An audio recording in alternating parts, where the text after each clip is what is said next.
আসসালামু আলাইকুম ওয়া রাহমাতুল্লাহি ওয়া বারাকাতুহু। আলহামদুলিল্লাহি রাব্বিল আলামিন ওয়াস সালাতু ওয়াস সালামু আলা সাইয়্যিদিনা মুহাম্মদ ওয়া আলা আলিহি ওয়া আসহাবিহি আজমাইন।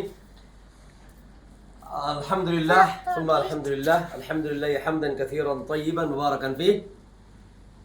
আল্লাহ পাকের দরবারে অসংখ্য অগণিত শুকর আদায় করছি যে মহান রব্বুল আলামিন আমাদেরকে সুস্থ রাখছেন, ভালো রাখছেন এবং ঈমানের পথে রাখছেন, ঈমান ও আমলের জিন্দেগির পথে রাখছেন, দ্বীনের পথে রাখছেন, ইসলামের পথে রাখছেন। সেজন্য মহান রব্বুল আলামিনের দরবারে আবারও শুকর আদায় করি আলহামদুলিল্লাহ। আলহামদুলিল্লাহ। আজকে যেই আমার হাতে যেই উপহারটি আপনারা দেখছেন, এটির মূল্য বাংলাদেশি টাকায় কত হবে? বাংলাদেশি টাকায় 50,000 কাছাকাছি আর কি। তো এই মূল্যটা 50,000, এটা আসলে কোরআনের জন্য কিছুই না। পৃথিবীর মধ্যে দুনিয়াতে এবং আসমানের উপরে আর জমিনের নিচে কোরআনের চাইতে দামি জিনিস আর কিছু নাই। এত দাম কোরআনের। লৌহ মাহফুজ আল্লাহ পাক একে সংরক্ষিত করে রাখছেন। বাল হুয়া কুরআনুন মাজিদুন ফি লাওহিম মাহফুজ। যে কোরআন আল্লাহ পাক আমাদেরকে দিয়েছেন, সেই কোরআন যারা শিখে তাদের কত দাম, আল্লাহু আকবার। সেই কোরআনে হাফেজকে আমরা আজকে এই আমাদের পক্ষ থেকে একটি উপহার দিচ্ছি। এটার উপহার দেওয়ার যে মূল কারিগর, সেটা হলো আমি ইসহাক বিন নূর, আমার বড় ছেলে মাহমুদুল হাসান বিন ইসহাক। এই মাহমুদ সেও হাফেজ হয়েছে। সে হাফেজ হওয়ার পরে এখন বর্তমানে কাতারে এক মসজিদের ইমাম।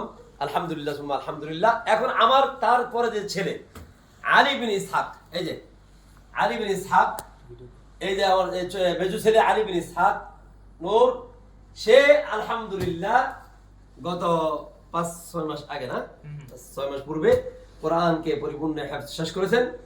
এই জন্য আমরা আমাদের পক্ষ থেকে মাহমুদুল হাসান তার নিজের পক্ষ থেকে, সে এখন ইমাম, তার নিজের পক্ষ থেকে, সেটা তার পক্ষ মানে আমাদের পক্ষ, তার পক্ষ থেকে এই একটি গিফট উপহার, কোরআনে হাফেজ হওয়ার কারণে এই উপহারটা তার জন্য খরিদ করা হয়েছে। কোরআনে হাফেজ হওয়ার কারণে আমরা এইটা কামনা করি। এই গিফট এটা কিছুই না, এটা সামান্য, কিন্তু আসল গিফট আমাদের দরকার হবে পরকালে আল্লাহ পাক যে নূরের তাজ পরাই দিবেন। সুবহানাল্লাহ। মাতা পিতার মাথায় নূরের তাজ পরাবে, যেই নূরের তাজ হবে সূর্যের চাইতে আরো বেশি আলোকিত। তাহলে এবার বুঝেন, যদি মাতা পিতার মাথায় পরানো হয়, হাফেজের মাতা পিতার মাথায়, তাহলে যে হাফেজ হয় তার মাথায় কি পরানো হবে? আল্লাহু আকবার। আল্লাহ পাক ভালো জানেন। সেই জায়গাতে যদি আবার হাফেজ হইয়া নিজে ছেলে হাফেজ বানাইছে, সেও হাফেজ, তাহলে তার মাথায় কি পরানো হবে? আল্লাহু আকবার। এজন্য আমরা কোরআনকে মূল্য দিই, কোরআনে হাফেজদেরকে সম্মান করি। এই দুনিয়াতে, এই জমিনে, আসমানের মধ্যে সবচেয়ে দামি কোরআনে হাফেজ। যারা কোরআনকে হেফজ করে, আল্লাহ পাক তাদেরকে এত সম্মান দান করেন এবং এত সম্মানের রিজিক দান করেন। আল্লাহু আকবার। আল্লাহ নিজে বলছেন যে লাহুম মাগফিরাতুন ওয়া রিজকুন কারীম। যে যারা কোরআন তেলাওয়াত করে, যারা কোরআনের সাথে থাকে, কোরআন পড়ে, কোরআন শুনে, লাহুম মাগফিরা, আল্লাহ পাক তাদেরকে ক্ষমা করে দেন। ওয়া রিজকুন কারীম, লাহুম দারাজাত, আল্লাহ পাক তাদের মর্তবা বাড়ায় দেন। ওয়া মাগফিরা, তাদেরকে ক্ষমা করে দেন। ওয়া রিজকুন কারীম, আল্লাহ পাক তাদেরকে কি করেন? সম্মানের সাথে রিজিক দান করেন। যেটা আমি নিজে প্রমাণিত, এবং আমার ছেলে আলহামদুলিল্লাহ, আমরা আরো 2 ভাই আছে কাতারে, তারাও মসজিদের ইমাম আলহামদুলিল্লাহ। আমার এক বড় জামাই আছে হাফেজ মাওলানা নোমান, আমার আরেক ছোট ভাই আছে হাফেজ মাওলানা ইউসুফ, আরেক ছোট ভাই আছে হাফেজ মাওলানা ইলিয়াস। আলহামদুলিল্লাহ আমরা সকলেই কাতারের এই কোরআনের বরকতে এখানে সম্মানের সাথে রিজিক পাইতেছি। এটা আল্লাহ পাকের অসংখ্য অগণিত নিয়ামত। এই শুকরিয়া দিতে আমরা এইটাও দোয়া করি, আমার বাবা, আমার দাদা দাদি, আমার নানা নানি যারা দুনিয়া থেকে চলে গেছে, তারাও আলেম ছিল, তারাও ইসলাম প্রতি, আল্লাহ পাক তাদেরকে এই উসিলায়, এই কোরআন হাফেজদের উসিলায় আল্লাহ তাদেরকে ক্ষমা করে দিয়ে তাদের কবরকে নূর দ্বারা ভরপুর করে দেব। আমিন। আলহামদুলিল্লাহ রাব্বিল আলামিন। রব্বানা আতিনা ফিদ দুনিয়া হাসানা। আমাদের আলহামদুলিল্লাহ আমরা পরিবারের পক্ষ থেকে আমাদের যে মারিয়ামের স্বামী জামাই হামজা, আজকে এটাকে সে অনেক সুন্দর করে এই লেবেলিং করে নিয়ে আসছে এবং এই লেখাগুলো সে লিখছে। এবং আমাদের পরিবারের মধ্যে যদিও আমরা এই দ্বীনি ইলম শিক্ষা অর্জন করেছি, কিন্তু আমাদের যে জামাই, তাকে দেখলে কেউ বলবে না সে আলেম না, সেও একজন আলেমের মতোই আলহামদুলিল্লাহ। সে একজন আলেমের পরিবারের মতোই চলে এবং আলহামদুলিল্লাহ আল্লাহ পাক এভাবে তাকে দায়েম ও কায়েম রাখুক, দোয়া করি আল্লাহ পাক।